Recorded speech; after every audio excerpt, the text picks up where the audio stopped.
welcome to the finale of Mortal Kombat 11 Ultimate. And finally, we get to play as Shang Tsung, who is voiced by Kerry Tagawa, the original Shang Tsung from Mortal Kombat 2001. And by the way, while we're on the subject of Shang Tsung, there's just several people in the world of Mortal Kombat you don't trust. Shang Tsung is on the top of the list. And everyone's about to find that out the hard way. But nonetheless, Kerry Tagawa playing as Shang Tsung and also being the face model for him. You can't beat that. That's at least one good thing NetherRealm did right, which was offset by several wrongs they did.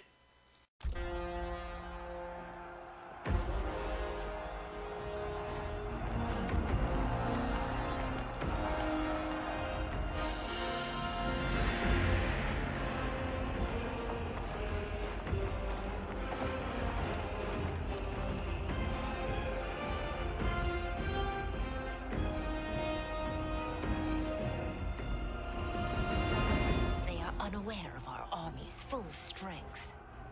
We will unleash hell.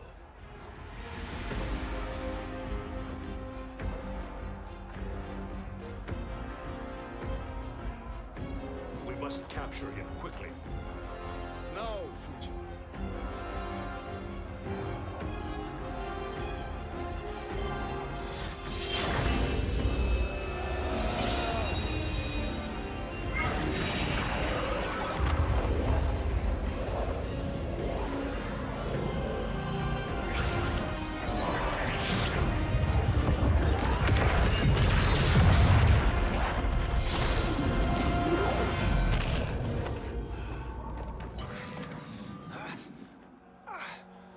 But a moment. Lead the charge. Go. I'll cover him.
Time after time, Kronika's schemes have pitted us against each other. That cycle must end, Liu Kang. You will have to kill me. I would rather save you.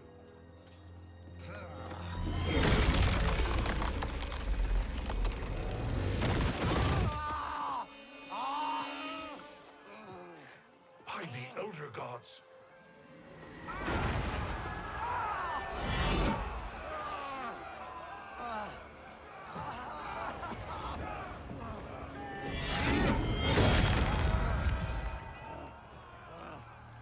Shao Kahn. He smashed my legs. Shao Kahn!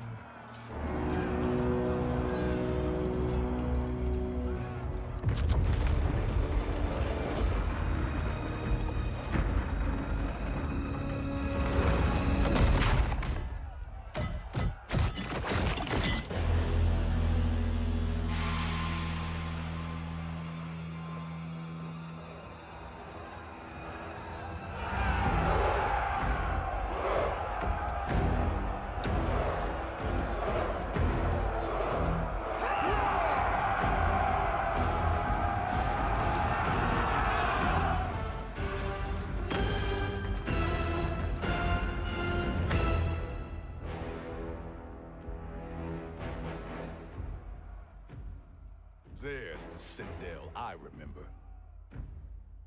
No rest for the weary. Hold on to me.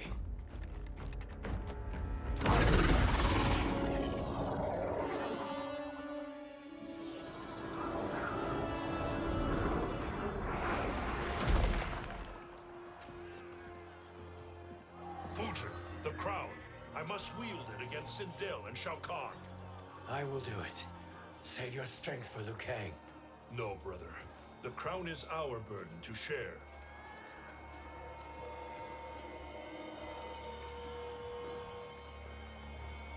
Thank you.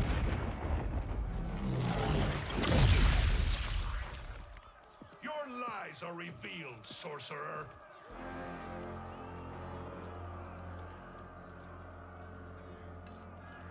Shang Tsung? You should be more vigilant, Fujin. Now bear witness. As the power to decide destiny becomes mine.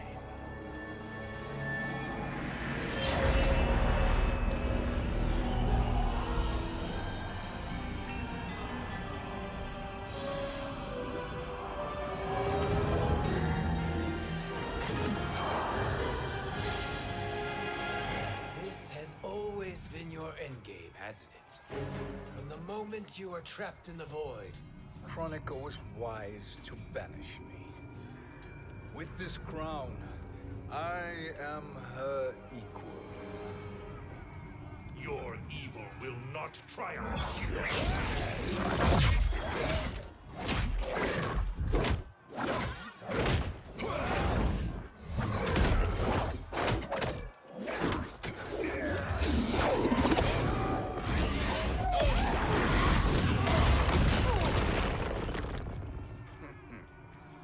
All too easy.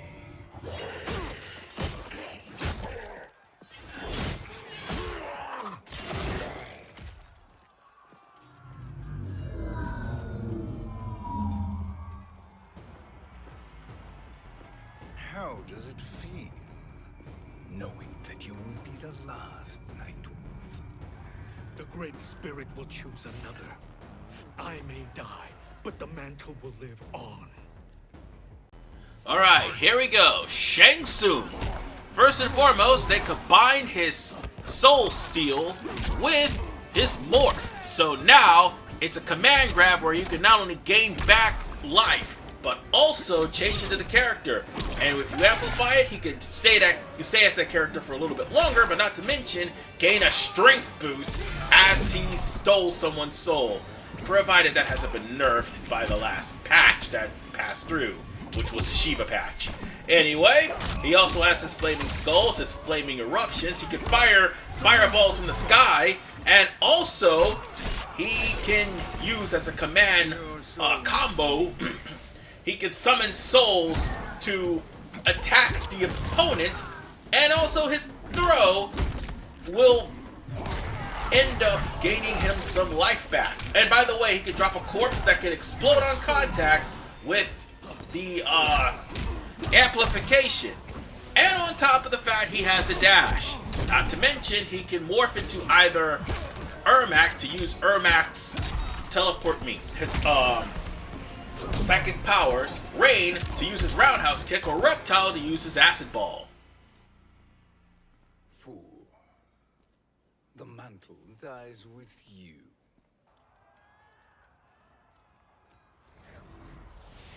His soul is not yours to take. His soul and yours are mine. You think us unprepared? Your treachery is expected, sorcerer. You are incapable of choosing the righteous The path. path I choose ends with your soul sworn to my service. That future is now undeniable. Shang Tsung also has been a point of controversy as of late. Well, to be honest, the controversy is between Ermac, Rain, and Reptile. And the fact that they are, like, playable skins for Shang Tsung, or should I say, a move command for Shang Tsung.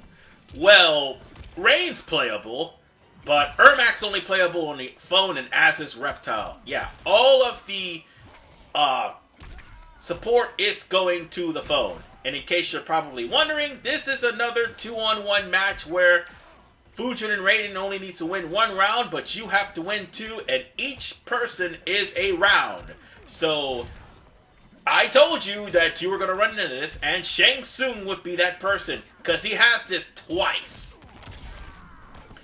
But nonetheless, Shang Tsung is a very versatile character, and probably one of my favorites out of the DLC that came in, another being Molina and Rain. Unfortunately, they don't have a story mode. But one thing is for sure, it is fun to play as the villain sometimes. Now, I choose your destiny.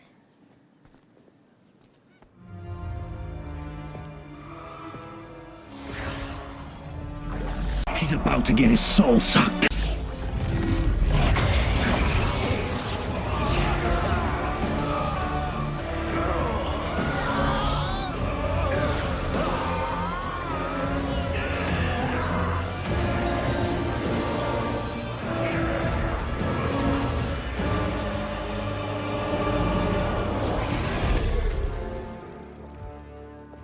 Let's finish them. With pleasure. No. Keep them alive. We can siphon their powers for eternity. All the better.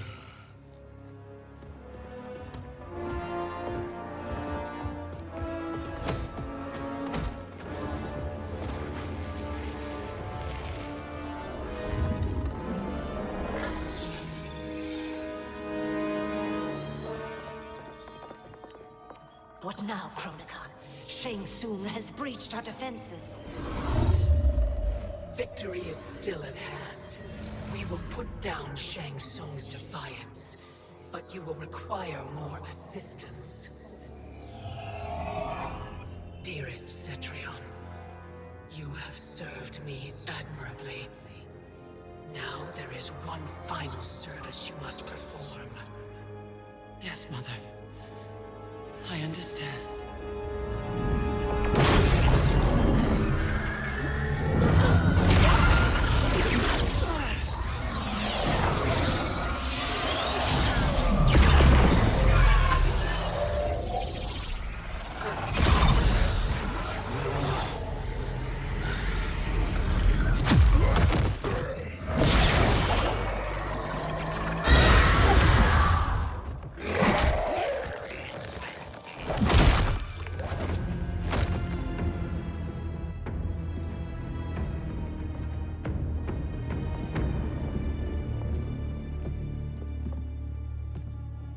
The hourglass awaits. Beyond that door, ultimate power. It will be our privilege to wield it. Please, allow me.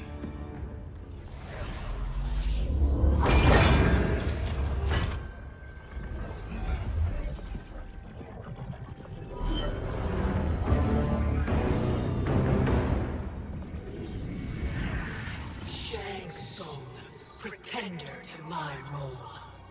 Your strategy has been novel, but in the end, you will not prevail. Finish them!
How easily you are felled, Kronika.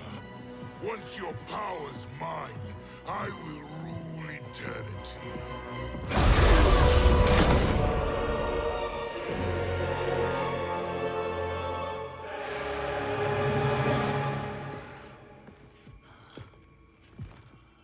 Killing Kronika is my destiny. Yours is to serve me, my obedient subjects, projecting my influence throughout the realms. You're drunk on the crown's power, Shang Tsung. In your stupor, you forget your place. He is a dog who betrays his masters. Come, let's put him down.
My service to you is over.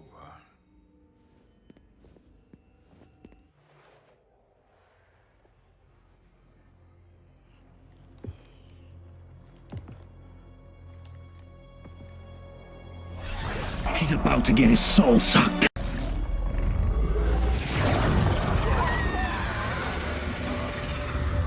Now yours to me begins.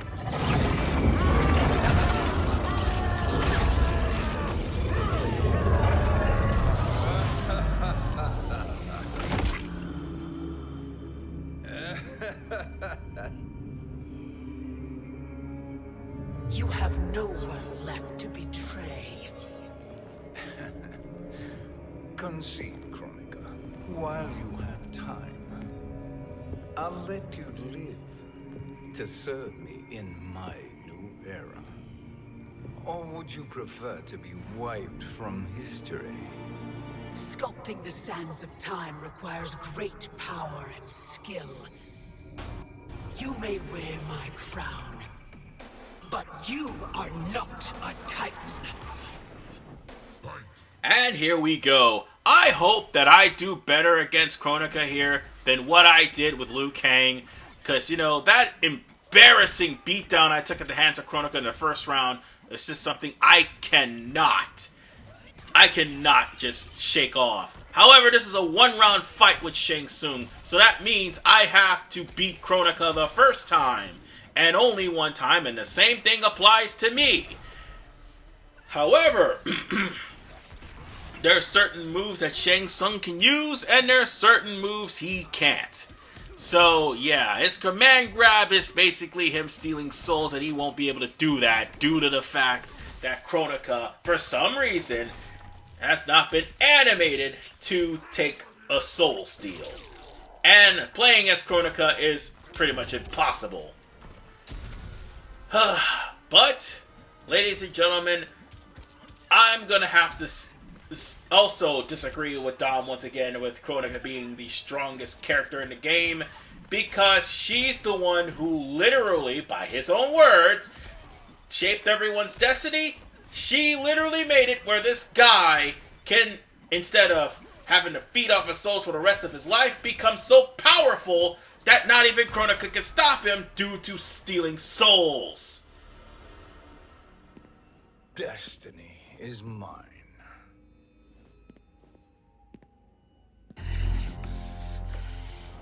You should have accepted my offer, Kronika.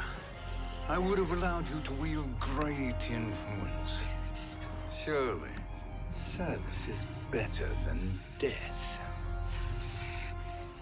I do not serve. I am a Titan. You were, Kronika. He's about to get his soul sucked.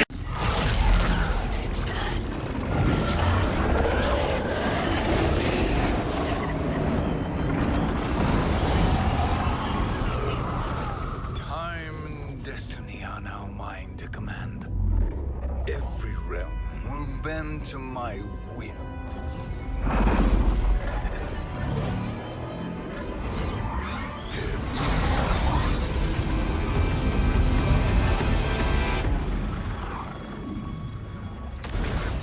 Cease before you doom us all.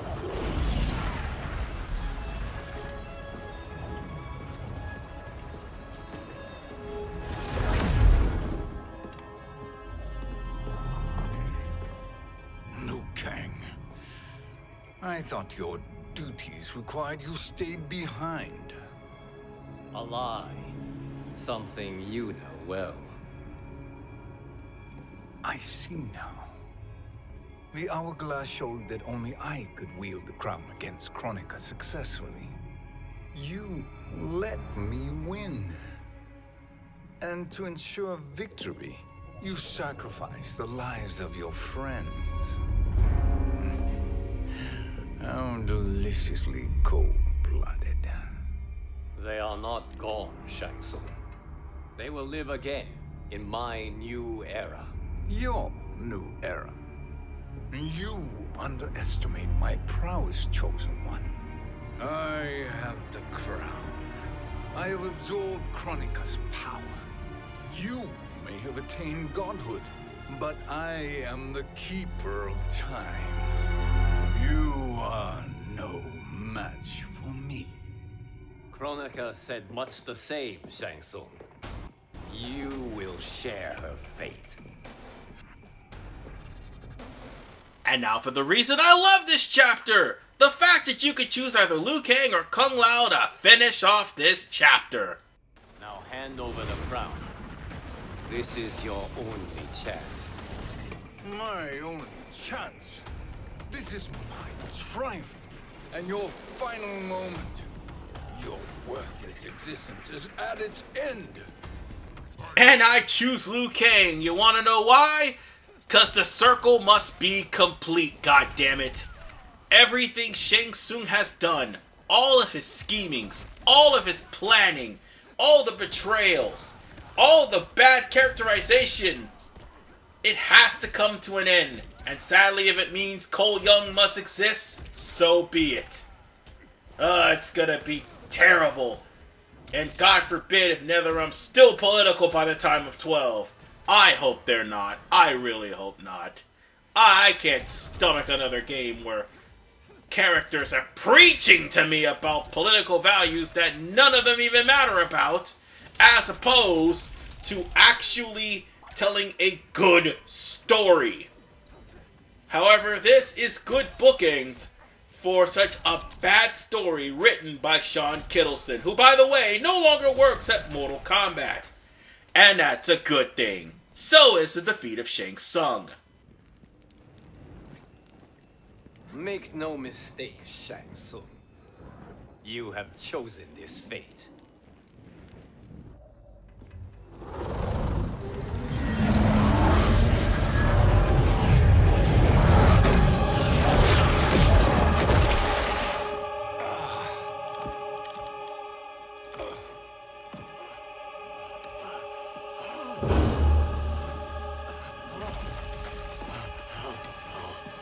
No more timelines will be twisted by your evil.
Kung Lao.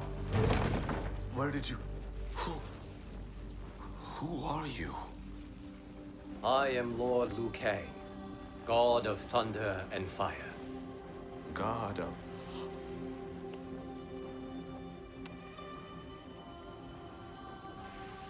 Forgive my disrespect, my lord.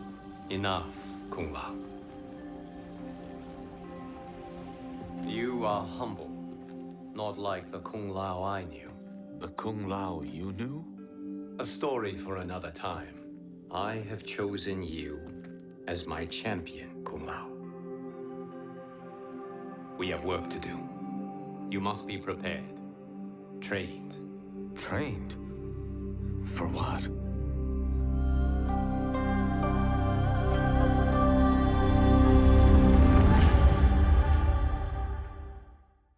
And that was Mortal Kombat 11 Ultimate. My final thoughts. In all honesty, this game really could have been a good game if there was no politics. This game really could have been a good game if there wasn't another mobile game that Ed Boon trolled the fans over on Twitter for, thinking that it's going to be in this game, then in fact, it's not. This game could have been great if they used all of the customization options like in Mortal Kombat Armageddon. But the problem is, it's not, because it ignores all those facts. And then there's the story that I just went through. So many time paradoxes that has happened through the story, and all of which they've been either ignored, or when they do happen, they happen to certain characters. The point of the matter is, I understand that 2020 was a terrible year and they couldn't really fix everything because they couldn't get back to their studios. But 2019, they had all the time in the world to do that. This game came out like late 2018, early 2019. They had all the time to fix all the errors. They had all the time to do whatever they needed to do. And they didn't. They instead harassed, made fun of the fans. Ed Boon even made a video trying to justify the characters, even though he couldn't really justify any of the characters' positions there. All they did was try to make excuses instead of fixing the problem. And the problem was the way the game was structured. The problem was them pissing off the fans by going back to realistic proportions. The problem primarily was them catering to the FGC, making the game like less casual friendly and more friendly to pros. And for the record, you can't be a pro without being a casual first. Which is all the more reason why I say, but my FGC. If NetherRealm would stop catering to people who don't need to be catered to and try to bring in some more fans, but specifically fans that are going to try to cause dissension into the community, then maybe, just maybe, people would actually buy their games without name recognition alone. They would actually buy the games if they enjoy the games. But unfortunately, that's not the case. Because if 11 showed, NetherRealm just doesn't give a damn. And it's really shameful, because this game really could have been good, but it wasn't. So, with that said, ladies and gentlemen, that was my final thoughts, and that was Mortal Kombat 11. And with that, I will see you all next week, as I will show off a game that's going to be a complete surprise. And that surprise being Mafia, the Definitive Edition for Thursday and Friday. I'll see you guys next week. But I'm going to be off on Friday, so peace out.